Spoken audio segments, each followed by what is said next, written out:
Here we go. Smichut form. In English, I think it's called construct state. What it is two nouns right next to each other, right? One noun leaning onto the other noun. They go together, not sure each other. Okay. So, for example, in English, the way that would look is, for example, um, Gary's head, right? You have two nouns. You have Gary and head. Now, head is in the possession is possessed by Gary. You could also say it in English like this: the head of Gary. The head of Gary, right? That's the same as saying Gary's head. So in Hebrew, in smichut form, you're going to actually have the object, the head, which is in the possession of Gary, first. In English, oftentimes you have this apostrophe, and the one that owns the object, the person, the place, or the thing, is going to go first. But in Hebrew, the object that's owned is going to go first, and then the owner is going to go second. Okay? So, like this. We've had a plethora of examples of smichut already. A lot of them. Take a look.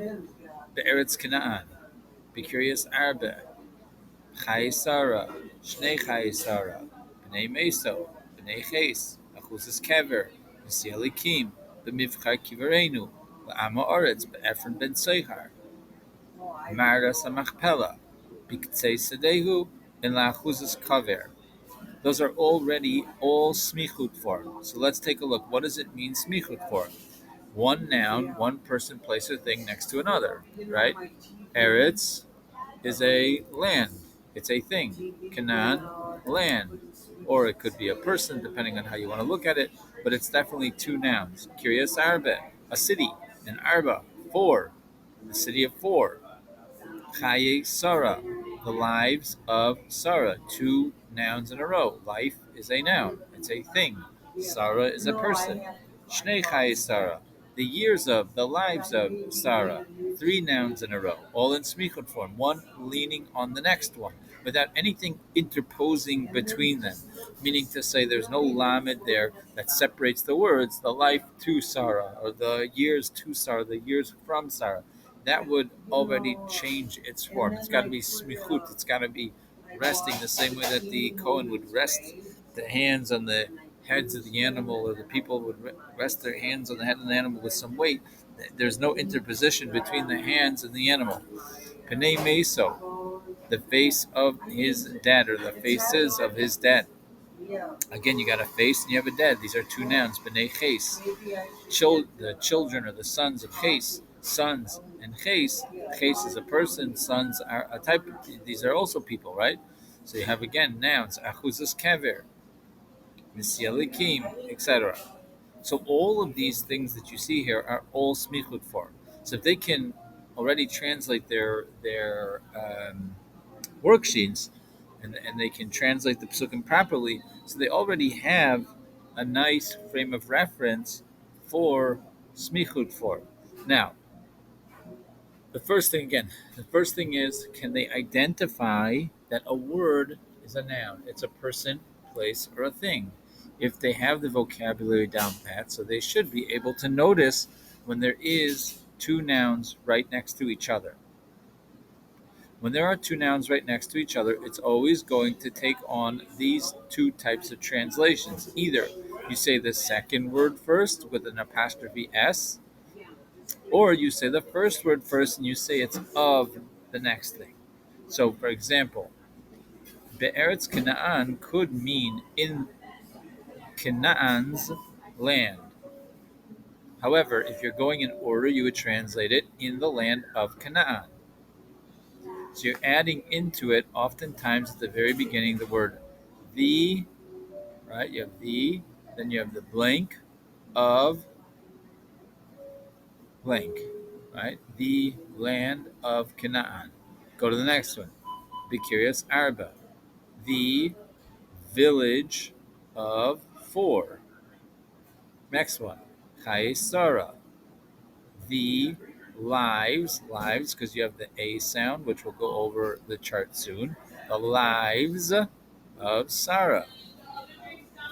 Shnei Kaisar, this is three of them. So the lives of, so here we got instead the years of the lives of Sarah. Pnei Meso, the faces of his dad. See that?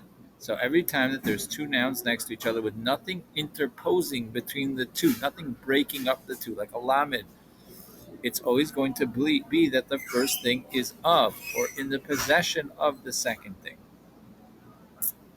Now, there's a few things that help you to notice whether or not it's in smichut form. And that is the changes that can happen to the when the first word is masculine and plural and connecting to a second word, a second noun, or it's feminine and singular ending in a hey, it becomes a tough. So let's take a look. You have Bain, which means a son. Then you have Ben, which is like saying, we already had one actually. Ephron ben Tzochar. Ephron, the son of Tzochar. Okay? So that's Ben. So you see there's just a little change in Nakudos. But the main thing with the singular masculine is that it's just connected one noun right next to the other one. Banim is just sons. B'nai, the mem drops. The yud stays. And the A is there. Now, what does this mean, though? It's going to be right next to another noun, like B'nai Yisrael, the sons of Yisrael. So you have to be good at recognizing the root, where the plural would be, and the mem would drop, and the A sound is generally there. So that's something new. If it's plural and there's two nouns in a row, you're going to see the mem is no longer there, and you're going to translate it the sons of Yisrael. Next one, halacha. Halacha is a ending in a feminine letter of hey.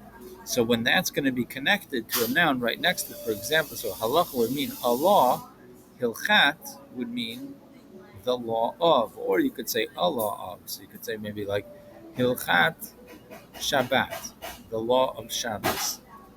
Then you have halachot. The vav saf is plural for feminine.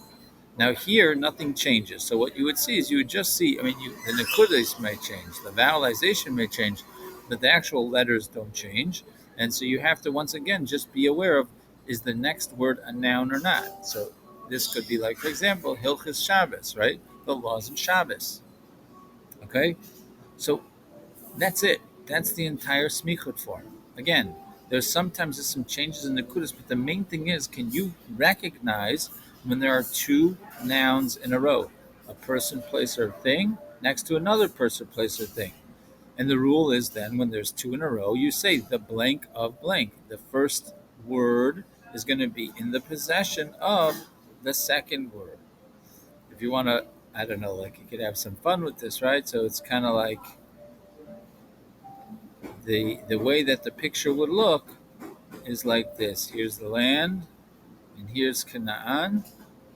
So Canaan, here's our tree, possesses the land, right? So it's like looking in this direction, left to right. Okay? Curious Arba.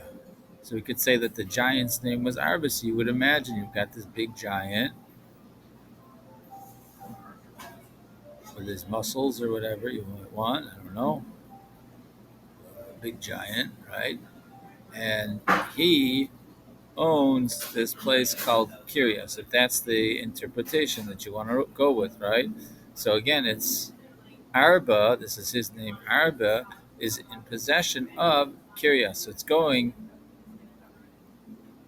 in this, or the owner is on the left side and what's being owned is on the right side. Okay? Or another way to look at it is the thing that's on the right side is owned by the thing on the left side. So it's pointing towards the owner. Okay? Chaye, that'd be a little bit hard to draw, but here you have again the lives, because the mem is gone, right? So the lives of Sarah, the lives of Sarah. So I don't know exactly how that could be drawn, but you could, perhaps break it up into the 127 in regards to the different um, ways in which Sarah's life is described. In a meso, the face of his dad, right? Or the faces is the literal translation. There is no singular for face, right? So then, um, if you want to imagine it, that here you have Sarah, right, who is buried here. Let's just say that that's her,